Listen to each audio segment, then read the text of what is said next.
आप देख रहे हैं बिहार डॉट समाचार। श्रद्धा और स्वर का संगम, श्रेया घोषाल की आवाज़ में राम भजन कर मन का नया रूप। प्रभु श्री राम को समर्पित सुप्रसिद्ध भजन राम भजन कर मन, जिसे कभी स्वर कोकिला लता मंगेशकर ने अपनी मधुर आवाज़ से अमर किया था।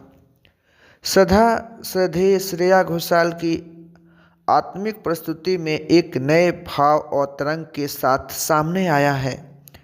यह भजन सारेगम इंडिया लिमिटेड द्वारा पुनः प्रस्तुत किया गया है, जो आध्यात्मिक चेतना और भक्ति भाव से ओतप्रोत है।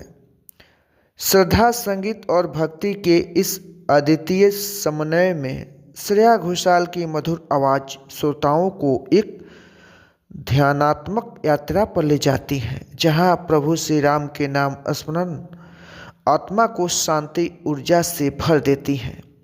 यह प्रस्तुति न केवल मूल भजन के भाव को सहेजती है, बल्कि उसमें संवेदना और आधुनिकता की एक नई ताजगी भी जोड़ती है।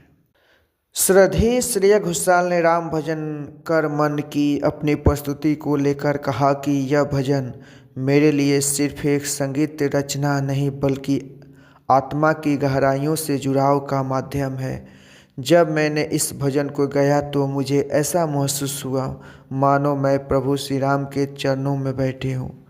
लता जी की आवाज़ में यह भजन पहले ही अमर हो चुका है। मैंने केवल उसी भक्ति भाव को अपनी श्रद्धा के साथ आगे बढ़ाने का प्रयास किया है।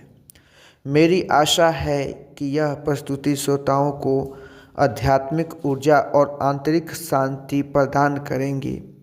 सारेगम इंडिया लिमिटेड, जो कभी the gramophone company of India limited के नाम से जानी जाती थी, आज भारतीय संगीत धरोहर का सबसे बड़ा और समृद्ध संग्रहालय बन चुकी है।